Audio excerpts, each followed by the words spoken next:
کہ عبداللہ بن عمر رضی اللہ تعالیٰ عنہ نے جس سال حج کرنا ہوتا اس سال پھر رمضان سے لے کر حج تک اپنی داڑھی کے بالوں کو اور سر کے بالوں کو نہیں کاٹتے تھے.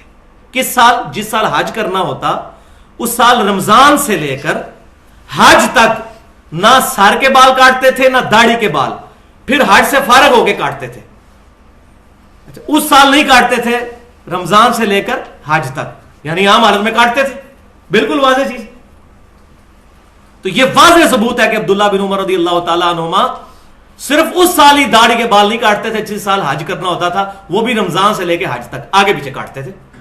اس کے بعد امام مالک وہی حدیث لے کے آئے جو صحیح بخاری اور مسلم میں, صحیح بخاری کے اندر, کہ عبداللہ بن عمر رضی اللہ تعالیٰ عنہما حج کے موقع پر مٹھی کے بعد داڑھی کاٹ لیتے تھے. یہ دونوں حدیثیں الحمدللہ امام مالک کٹھی لے کے آئے ہیں, مسئلہ ہی حل کر دیا.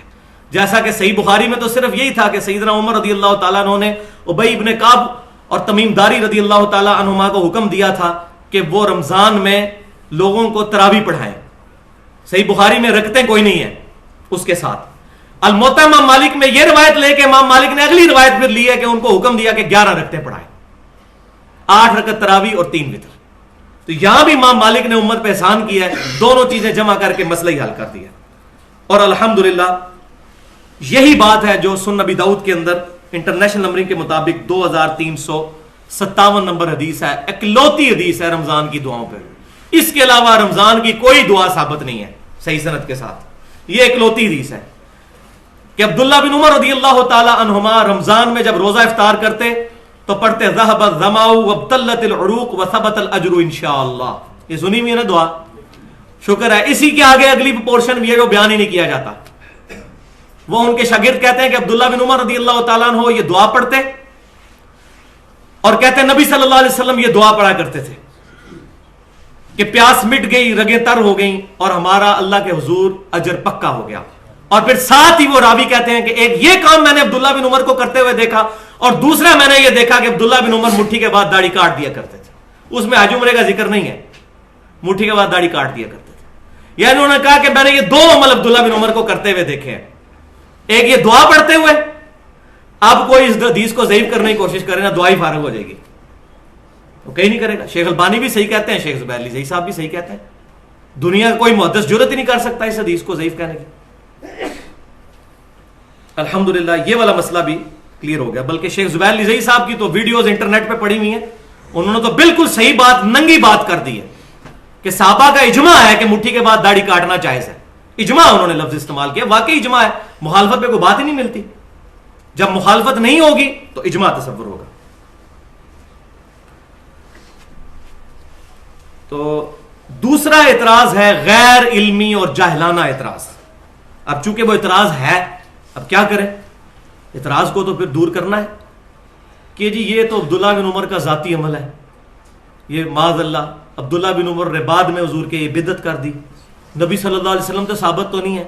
ہم نے تو دیکھنا ہے نبی صلی اللہ علیہ وسلم نے کیا کیا. عبداللہ بن عمر نے ان کے اگر خلاف کیا ہے تو یہ خلاف کا ڈیسیژن آپ کریں گے؟ پورے 1400 سال میں, یہ 14ویں صدی کے مولویوں سے پہلے کسی محدث نے کہا کہ عبداللہ بن عمر نے خلاف سنت کام کیا. چیلنج ہے میرا, پیش کریں. حدیث کے بڑے بڑے امام گزرے ہیں, وہ تو اس کو فہم سمجھتے ہیں عبداللہ بن عمر کا, کہ انہوں نے تو صحیح فہم استعمال کیا کہ عبداللہ بن عمر رضی اللہ تعالیٰ عنہ صحابی ہیں, ان کا عمل بھی ہمارے لیے حجت ہے. ہاں اگر ان کا عمل نبی صلی اللہ علیہ وسلم سے ٹکرائے گا اور باقی صحابہ بھی یہ بات کہہ دیں گے کہ یہ عمل ان کے خلاف ہے تب ہوگا, ورنہ آ جائے پھر میدان میں. پھکی بھی لے لیں. اس کا جواب میں نے پھر دینا دو پھکیوں کے ذریعے. پہلی پھکی یہ ہے کہ نبی صلی اللہ علیہ وسلم نے کتنے دن تراویح جماعت سے پڑھی ہے؟ 3 دن. صحیح بخاری اور مسلم میں تمام ذخیرہ حدیث میں موجود ہے. اب جو چوتھے دن پڑھے گا وہ نبی صلی اللہ علیہ وسلم کی سنت پہ تو عمل نہیں کر رہا. لہذا سعودی عرب میں, مکہ مدینہ میں بھی یہ 3 دن کے بعد تراویح ختم کروائی جائیں, پاکستان میں بھی ختم کروا دی جائے, کیونکہ نبی صلی اللہ علیہ وسلم تو ثابت نہیں ہے. اور نہیں جی حضرت عمر نے, وہ ابو بکر صدیق سے بھی ثابت نہیں رضی اللہ تعالیٰ. حضرت عمر کے بھی شروع کے سالوں میں نہیں ہے, وہ صحیح بخاری اور مسلم میں موجود ہے. کچھ سال گزرنے کے بعد انہوں نے یہ کام شروع کیا. نہیں جی حضرت عمر, تو حضرت عمر کدھر آ گئے جی بیچ میں؟ آپ حضرت عمر کے جا کے آپ دامن میں پناہ لے رہے ہیں. اب کہاں گیا مسئلہ کہ نبی صلی اللہ علیہ وسلم کا عمل ہم نے دیکھنا ہے تو بند کروائے. جو چندے اکٹھے کرتے ہیں رمضان کے اندر 27 دن چندے اکٹھے کرنے ہوتے ہیں نا, تو بند کروائے. 3 دن کے بعد تراویح تالا لگائیں مسجدوں کو, فرض نماز کے بعد بند کروائے. انہیں جی صحابہ کا عمل ہے. اور بھائی اب آپ کو بات سمجھ آئے گی کہ صحابہ کرام کا اگر اجماع ہو جائے اور صحابہ میں اختلاف نہ پایا جاتا ہو, وہ عمل اسی طریقے سے حجت ہے جس طرح کہ نبی صلی اللہ علیہ وسلم کا اپنا عمل ہے. کسی بھی صحیح حدیث سے یہ ثابت نہیں کہ نبی صلی اللہ علیہ وسلم نے ظہر کی 4 رکعتیں ایک سلام سے پڑھی ہوں. آپ 2 سلام سے پڑھتے تھے, 2 الگ. یہ صحابہ سے ثابت ہے ایک سلام سے پڑھنا. ہم اسی لیے جائز سمجھتے ہیں. کوئی نہیں کہتا کہ جی حضور سے ٹکرا رہا ہے لہذا آپ 2 کر کے پڑھیں لادہ سے, وہ بھی افضل ہے, یہ بھی جائز ہے. تو یہ مسئلہ سمجھیں, غیر مقلد نہ بنے, نہ مقلد بنے نہ غیر مقلد بنے, متبع سنت بنے. غیر مقلد تو منکرین حدیث بھی ہیں جو اپنی مرضی سے رزلٹ نکالتے ہیں. غیر مقلد تو غلام پرویز بھی تھا جو اپنی مرضی سے رزلٹ نکالتا تھا. سر سید احمد خان دین کا جنازہ نکالا ان لوگوں نے. غیر مقلد تو وہ بھی تھے.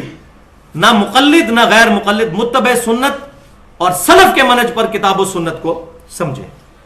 تو یہ تو ہوگی پہلی پھکی. اب دوسری پھکی ہے, یہ ہے وہ خطرناک پھکی جس کی وجہ سے الحمدللہ سارے علماء کا ہاضمہ جو ہے وہ صحیح ہو چکا ہے جب سے یہ حدیث میں نے نکالی ہے باہر.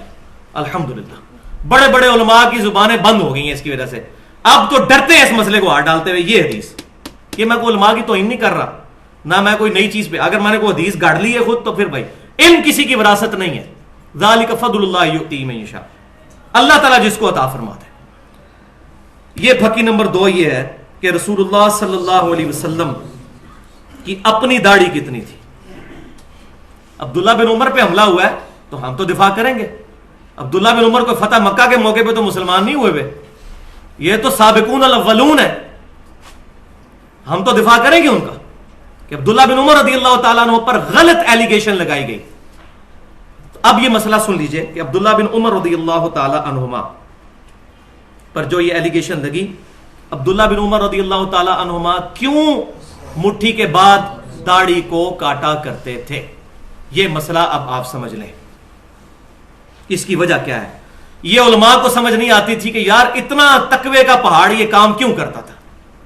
یہ مسئلہ الحمدللہ اس حدیث نے حل کیا جو ایک ہی اکلوتی حدیث ہے ذخیرہ حدیث میں, جس کا غلط ترجمہ پبلک میں چل رہا ہے. حضور کی داڑھی سینہ بھرتی تھی, حضور کی داڑھی سینہ بھرتی تھی, معاذ اللہ استغفر اللہ. اتنا بڑا جھوٹ نبی صلی اللہ علیہ وسلم پر باندھا جاتا ہے. وہ حدیث کا ترجمہ ہی غلط کرتے ہیں. وہ حدیث میں آپ کو بتاتا ہوں کہاں پہ موجود ہے. ایک ہی حدیث ہے دنیا میں جس میں نبی صلی اللہ علیہ وسلم کی داڑھی کی حیت بتائی گئی ہے, اور وہ حدیث ہے شمائل ترمذی کے اندر.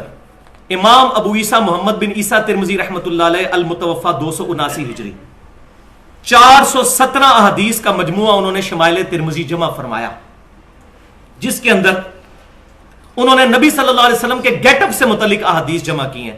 آپ صلی اللہ علیہ وسلم کی داڑھی مبارک کیسی تھی, بال مبارک کیسے تھے, لباس مبارک کیسا تھا, پگڑی کس کس کلر کی استعمال کرتے تھے, رہن سہن کیسا تھا. شمائل ترمذی اس میں انٹرنیشنل نمبرنگ کے مطابق 412 نمبر حدیث ہے, آخری چیپٹر میں, جس چیپٹر کا نام ہے نبی صلی اللہ علیہ وسلم کو خواب میں دیکھنے کا بیان. اور الحمدللہ دارالسلام والوں نے اس حدیث کا ترجمہ بھی چھاپ دیا ہے. کتاب کا نام ہے آنہ جمال نبوت صلی اللہ علیہ وسلم. یہ دارالسلام سے آپ کتاب لے لیں. اہل حدیث کے بہت بڑے تھم پاکستان کے اندر, شیخ الحدیث حافظ عبدالستار حماد, ان کا ترجمہ ہے, دارالسلام نے چھاپا ہے. یہ حدیث انہوں نے اس میں لی ہے. ترجمہ میں ان کا بیان کروں گا تاکہ مسئلہ حل ہو جائے, کسی کو اختلاف نہ رہے. حدیث کیا ہے کہ یزید الفارسی رحمۃ اللہ علیہ جو مصحف لکھا کرتے تھے, شمائل ترمذی میں یہ روایت یہاں سے شروع ہوتی ہے. وہ ایک دن عبداللہ بن عباس رضی اللہ تعالیٰ عنہ کے پاس آئے اور کہنے لگے کہ میں نے نبی صلی اللہ علیہ وسلم کو خواب میں دیکھا ہے. تو عبداللہ بن عباس رضی اللہ تعالیٰ عنہ نے فوراً فرمایا کہ بیان کرو, کیونکہ میں نے نبی صلی اللہ علیہ وسلم سے یہ بات سنی. اور کیا سنا؟ وہ بخاری اور مسلم میں بھی ہے کہ جس نے خواب میں مجھے دیکھا اس نے مجھے کو دیکھا, میری شکل میں شیطان نہیں آ سکتا جو میری شکل اپنی ہے. تو اس تابعی نے پھر وہ ڈیٹیل سے خواب بیان کی اپنی. اس خواب کے اینڈ پہ عبداللہ بن عباس رضی اللہ تعالیٰ عنہما نے مور لگائی اور فرمایا کہ جو تو نے خواب بیان کیا اگر تو اپنی زندگی میں بھی نبی صلی اللہ علیہ وسلم کو دیکھتا تو اس سے مختلف نہ پاتا. ایگزیکٹ یہی حلیہ نبی صلی اللہ علیہ وسلم کا تھا. یہ وہ حدیث ہے جس کی وجہ سے وہ داڑھی والے مسئلے میں کہتے ہیں سینہ بھرتی تھی، وہ ترجمہ غلط کرتے ہیں. ترجمہ انہوں نے صحیح کیا دارالاسلام والوں نے الحمدللہ. وہ حدیث میں بیان کرتا ہوں، انہوں نے کیا کہا؟ انہوں نے کہا کہ میں نے نبی صلی اللہ علیہ وسلم کو دیکھا، آپ کا قد مبارک نہ بہت لمبا تھا نہ بہت چھوٹا بلکہ درمیانہ تھا. آپ صلی اللہ علیہ وسلم کا رنگ مبارک نہ بہت سفید تھا نہ بہت سیاہ تھا بلکہ گندمی مائل سفید تھا اور سرخ تھا. اور آپ صلی اللہ علیہ وآلہ وسلم کی آنکھیں مبارک سرمگی تھیں. آپ صلی اللہ علیہ وسلم کا چہرہ مبارک خوبصورت اور گول تھا.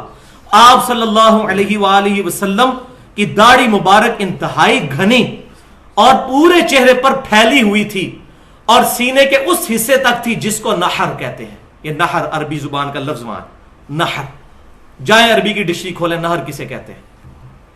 نحر کہتے ہیں اس ہڈی کو جو یہ ہڈی یہاں سے شروع ہو کے شولڈر تک جاتی ہے، اس تک. یہ نحر آپ کرتے ہیں نا اونٹ کو بھی، تو نحر یہاں کرتے ہیں، اس کو پیٹ میں چلاتے ہیں، سینے میں، گردن میں. گردن کا وہ حصہ جو سینے سے ملا ہوتا ہے اس کو عربی زبان میں نحر کہتے ہیں. نحر یعنی نبی صلی اللہ علیہ وسلم کی داڑھی یہاں تک تھی، سینے پر تھی اس حصے تک جس کو نحر کہتے ہیں. میری بھی تقریباً ادھر تک پہنچ چکی ہے نحر. جی ہاں، یہ نرم حصہ جہاں سے ختم ہوتا ہے اور یہ ہڈی شروع ہوتی ہے، یہ نحر. نہر. اور الحمدللہ ترجمہ دارالاسلام نے بالکل صحیح کیا ہے کہ نبی صلی اللہ علیہ وسلم کی داڑھی مبارک گنجان، چہرہ مبارک کا احاطہ کیے ہوئے اور سینے کے ابتدائی حصے پر پھیلی ہوئی تھی. سینے کے ابتدائی حصے، یہاں سے سینہ شروع ہوتا ہے، ناف تک رہتا ہے سینہ. یہ ابتدائی حصہ ہے، آخری حصہ ناف ہے، یہاں تک پھیلی تھی. اللہ تعالیٰ جزائے خیر دے، بالکل صحیح ترجمہ کیا. جا کے ڈکشنری دیکھ لیں نہر. اس حدیث کو پڑھنے کے بعد یہ ہے جس کا غلط ترجمہ کیا سینہ بھرتی تھی اور کوئی کہتا ہے ناف سے نیچے تھی. معاذ اللہ، اتنی توہین کرتے ہیں. نبی صلی اللہ علیہ وسلم کی شکل مبارک ایسی ہوگی کہ لوگ دیکھ کے گھین کھا جائیں. اٹریکٹفل پرسنالٹی تھی آپ صلی اللہ علیہ وسلم کی. یہ نہیں ہے کہ جناب وہ بالکل جا رہی ہے، پاکی پلیدی کا بھی دھیان نہیں ہے، ایسی نہیں تھی داڑھی مبارک. جھوٹ. نہر، یہ نہر تک تھی. ہاں یہ تھی کہ وہ گنجان تھی نہر تک. اب یہ دیکھیں ذرا، یہ میرا اجتہاد ہے جس پہ علماء پریشان ہے. یہاں رکھیں مٹھی اور یہ داڑھی دیکھیں بالکل نہر پہ آتی ہے. تو عبداللہ بن عمر رضی اللہ تعالیٰ عنہ مٹھی کے بعد داڑھی اس لیے کاٹتے تھے کہ اپنی داڑھی کو حضور کی طرح کرنے کی کوشش کرتے تھے صلی اللہ علیہ وسلم.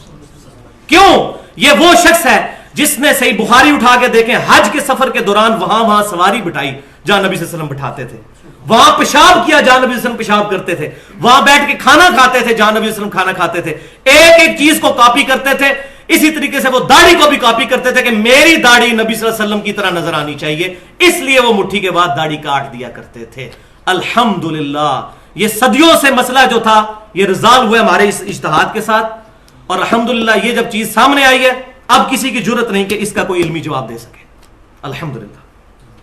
تو لیکن یہ فرقہ واریت سے بالا تر ہو کر چیزوں کو سننا چاہیے. داڑھی کو مذاق نہ بنائیں. میں نہیں کاٹتا مٹھی کے بعد، دیکھ لیں میرے بات، لیکن میں مسئلہ غلط، میں پینٹ نہیں پہنتا لیکن جائز سمجھتا ہوں اس کو. اپنا کرنا نہ کرنا اور چیز ہے لیکن شرعی فتویٰ نہیں لگے گا. لہذا یہاں پہ یہ بات یاد رکھیں کہ دونوں موقف ایکسٹریم پہ ہیں. پینڈولم کی دو ایکسٹریم ہے. ایک شیخ البانی کا موقف ہے. شیخ البانی یہ کہتے ہیں کہ مٹھی کے بعد داڑھی کاٹنا واجب ہے، جو کاٹتا نہیں وہ حرام کا مرتکب ہے. آپ انٹرنیٹ پہ شیخ البانی کی تصویریں پڑی ہوئی ہیں، میرے سے بھی چھوٹی داڑھی تھی ان کی. جو صحیح الالبانی، حسن الالبانی، البانی سارے کر رہے ہوتے ہیں پاکستان میں، ان کی اپنی داڑھی کتنی تھی ذرا دیکھیں. اور وہ کوئی شاگرد جس کی داڑھی لمبی ہوتی تھی مٹھی کے بعد پکڑ کے وہ ضرور کٹوا دیا کرتے تھے اور کہتے تھے واجب ہے کاٹنا.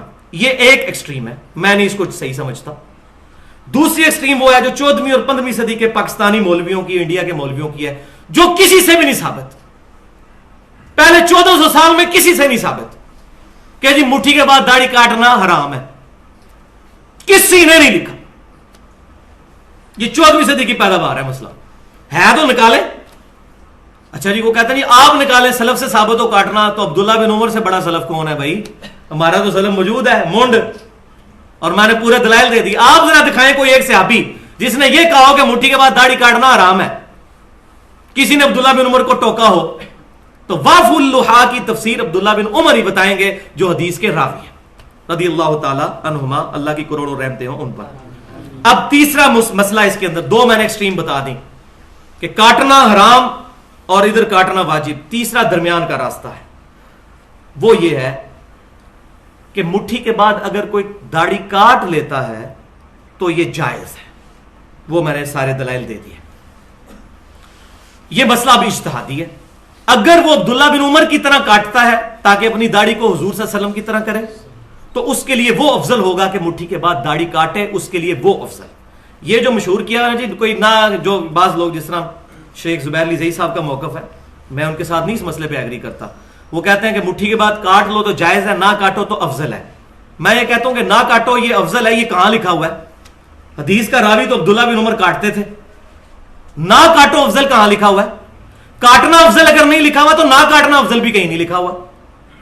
اور جی عبداللہ بن عمر کا اپنا اجتہاد تھا, اور خدا کے لیے اس کو اجتہاد مانیں گے تو پھر تو ٹھیک ہے. اگر آپ ان کو یہ کہیں گے کہ عبداللہ بن عمر رضی اللہ تعالیٰ کے ہم اجتہاد کو نہیں مانتے, تو پھر اگر راوی کے مسئلے کو ماننا ہے تو اس کا مطلب ہے کہ داڑھی بڑھانے کا مطلب یہ ہے کہ مٹھی داڑھی ہونی چاہیے.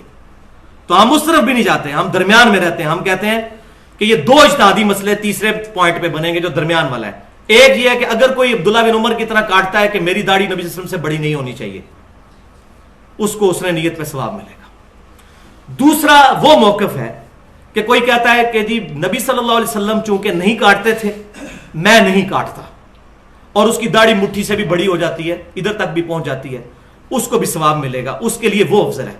کاٹنے والے کے لیے بھی افضل ہے. یہ نیت پہ ڈیپینڈ کرتا ہے. دلیل دونوں کے پاس کوئی نہیں ہے.